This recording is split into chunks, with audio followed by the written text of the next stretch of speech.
Hello guys, today we're going to read poem Amanda.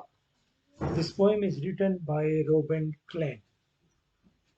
In this poem, writer here want to express the feeling of a child or a student who continuously nagging by his or her parents. Amanda here is a girl. The poet described here that his mother continuously nagging her. Let's read the poem. Don't bite your nails, Amanda. Don't hunch your shoulders, Amanda. Stop that slouching and sit up straight, Amanda.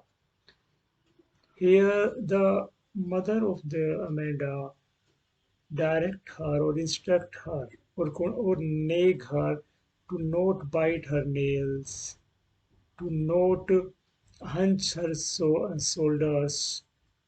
Hunching means होता है keep bending your shoulders. And she also said her that you should sit straight and not in a lazy manner. Slouching मतलब lazy manner. यहाँ ना बैठे तो उसको directly continuously क्या है नेगिंग कर रही है उसकी मदर उसको परंतु in opposite to that what Amanda thinking here she is thinking that there is a languid emerald sea एक रिलैक्स्ड और एक समुद्र है जहाँ पर कोई नहीं है हरा समुद्र है काल्पनिक है इमेजिनेशन है उसकी लड़की की where the sole inhabitant is me जहाँ पर अकेली में रहने वाली मैं ही हूँ और कोई नहीं है देखो उसके अपोजिट वो सोच रही है अपनी आज़ादी के बारे में रिलैक्सेशन उसके बारे में सोच रही है वहाँ पर कहता मैं ए मेड ड्रिफ्टिंग ब्लिसफुली एक जलपरी है जो क्या है ड्रिफ्टिंग मतलब बह रही है आनंद में बह रही है इस समुद्र के अंदर आगे आगे क्या है पोइट क्या कहता है कि did you finish your homework Amanda उसकी मदर उसको कहती है did you tidy your room tidy मतलब साफ कर दिया है clean neat and clean Amanda क्या तुमने अपने होमवर्क कर लिया है फिनिश कर लिया है क्या तुमने अपना कमरा साफ कर दिया है अमेंडा और I told you to clean your shoes वो कहती है कि मैंने शायद तुम्हें कहा था कि तुम अपने जूते साफ कर लो ओके और यहाँ पर देखिए आप डिड से दो बार लाइन सेंटेंस शुरू हुआ है ये एनाफोरा कहते हैं इस कला को लिखने की कला को एनाफोरा और यहाँ पे ओ यूज हुआ है बारी बारी से ये क्या है वोवल है अगर वोवल्स बारी बारी यूज होते हैं एजोनेंस कहलाता है अगर कहीं पर कॉन्सोनेंट्स यूज होते हैं बारी बारी से दैट इज एलिटेशन अनुप्रास अलंकार कहते हैं उसको आगे क्या है उसके अपोजिट यहाँ पर एमेंडा क्या सोचती है I M N orphan roaming the street मैं अनाथ हूँ और स्ट्रीट्स में गलियों में घूम रही हूँ I I pattern soft dust with my hot bare feet कहते मैं उस जो डस्ट है मिट्टी है उसके ऊपर अपने नंगे पाँव से कुछ पैटर्न्स बना रही हूँ ठीक है नंगे पाँव से पैटर्न बना रही हूँ और the silence is golden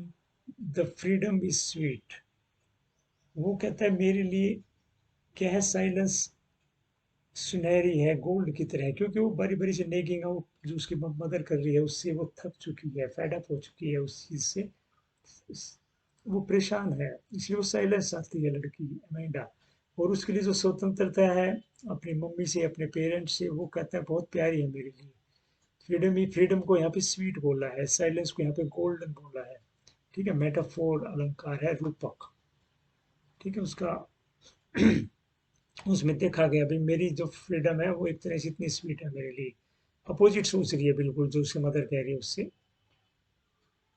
don't eat that chocolate Amanda remember your acne acne मतलब जो पिंपल्स हमें हो जाते हैं हमें उनके बारे में कह रही है कि अब आपके हो जाएंगे will you please look at me when I am speaking to you क्या तुम मेरी तरफ देख सकते हो जब मैं तुम्हें बोल रही हूँ दोबारा से देखिए यहाँ पर ई है अल्फ़ाबेट वोवल यहाँ पर यूज हुआ है फिर यहाँ पर ओ और ओ वोवल का यूज हुआ है वोवल्स यूज होता है अगेन अगेन कॉन्सोनेंट्स कहते हैं उस अलंकृत भाषा को, इंग्लिश में अलंकार।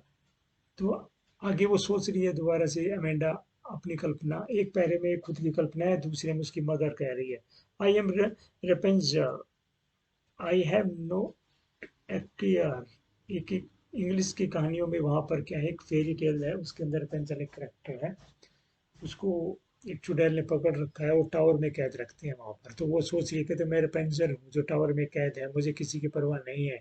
वो टावर में जो लाइफ है वो ट्रैंक्विल है, काम, सूथिंग, शांत है वहां पर जिंदगी बड़ी, एंड रियर, ऐसा किसी को नहीं मिलता है। I will certainly never let down. उस कहानी में क्या होता है कि वो जो रपेंजल है वो टावर से अपने लंबे बाल नीचे लटका देती है, तो ऊपर वो चुड़ैल चढ़ जाती है, परंतु यहाँ कहती है मैं अपने बाल नीचे नहीं लटकाऊंगी, कि मैं किसी को ऊपर नहीं बुलाऊंगी, मैं अकेला ही रहना चाहती हूँ, क्योंकि मैं फ्रीडम चाहती हूँ।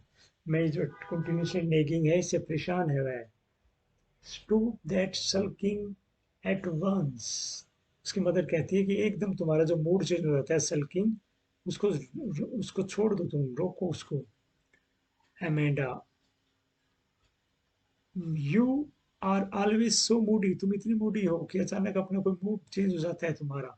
Anyone would think that I nagged at you. कहता है मैं तुम्हारी जो है ना छोटी छोटी गलतियां निकालती हूँ, लेकिन उसको कहते हैं कोई सोचेगा ऐसा कि मैं ऐसा करती हूँ, तुम अपना मूड चेंज मत करो, क्योंकि सभी ऐसे सोचेंगे। अब आप पेपर में क्या लिख के आएंगे इसके बारे में, तो हम थोड़ा सा डिस्कस कर लेते हैं। इसको पेपर में क्या लिखेंगे, वैसे तो आप सिंपल सा क्या है, जो भी अच्छी लाइनें लिखें, चार पांच कहीं से उठा के या ऊपर से उठा लें या नीचे से उठा लें, लिख सकते हैं आप। जैसे इसमें क्या है कि childrens feel that all the time they are controlled and instructed, हमेशा वो नियंत्रित किए जाते हैं, इंस्ट्रक्ट किए जाते हैं पेरेंट्स के द्वारा। No to do this thing और no to do that another, continuation nagging है। तो they often want to break free from the restrictions, वो आज़ाद होना चाहते हैं, ये जो बाध्यताएं हैं, प्रतिबंध जो है उनके ऊपर थोप दिए हुए हैं। दे यर्न फॉर, इच्छा करते हैं फ्रीडम की, and so prefer to live in their world of imagination, और वो चाहते हैं, पसंद करते हैं अपने काल्पनिक संसार में जीना, where they are neither need, जहाँ पर ना ही तो वो उनकी नुका चुकी की जाएगी, मतलब कोई गलतियां नहीं निकाली जाएंगी, ना ही उनको नियंत्रित किया जाएगा। तो पोएम ऐसी ही एक यंग गर्ल के बारे में है, अमेंडा के बारे में। She is continuously nagged by her mother, instructions दिए जा रहे हैं, no to do this thing, no to another, she is told not to slouch, eat chocolates, ये भी मत करो, बाइट नेल्स भी मत करो, तुम एक लड़की हो। She has to be careful about her appearance, के बारे में तुम्हें सावधान रहना चाहिए, ईटिंग चॉकलेट्स के बारे में भी, क्योंकि उससे that will give you acne, pimples हो सकते हैं। और जो स्लाउचिंग है, आप लेजी वे में बैठेंगे तो आपका जो पोस्चर है बैठने का उसमें डिफेक्ट्स आ जाएंगे। बाइटिंग नेल करोगे, ये हैबिट्स बेकार है, बैड हैबिट है। So she has to stop it all these things. She is also scolded, डांट लगी उसके, for sulking, moody, change mood at once, because young girls are expected to be sweet and smile all the time. ये expect किया जाता है आपसे, भाई sweet and smile रहो, मूडी मत बनो, एकदम उदास हो जाओ किसी चीज पे, ग्लूमी मत हो जाओ आप। अमेंडा इज फेड अप, थक चुकी है this type of nagging by her mother. तो वो क्या चाहती है, वांट टू ब्रेक फ्री, और इमेजिनेशन भी कर रही है वहां पर। ठीक है, वो she dreams of being a mermaid, जल परी के रूप में, जो क्या है, drifting in the sea, that green sea, emerald sea, that green sea में क्या है, वो ड्रिफ्ट कर रही है वहां पर, हमारा जो आया था इसके अंदर। फिर आगे, एज ए मैरमेड एंड रपेंजल, देखो सी इमेजिन्स बीइंग रेपेंजल, यहाँ पर वो अपने आप को इमेजिन करती, कल्पना, Rapunzel locked up in a tower alone as mermaid and Rapunzel, no one would instruct her, कोई उसको निर्देश नहीं देगा, to do homework, tidy up कर लो अपने रूम को, क्लीन हर शूज, और ये कुछ नहीं होगा उसका, और वो इससे बची रहेगी। This all the central idea आप लिख सकते हो जहाँ भी आए आपके।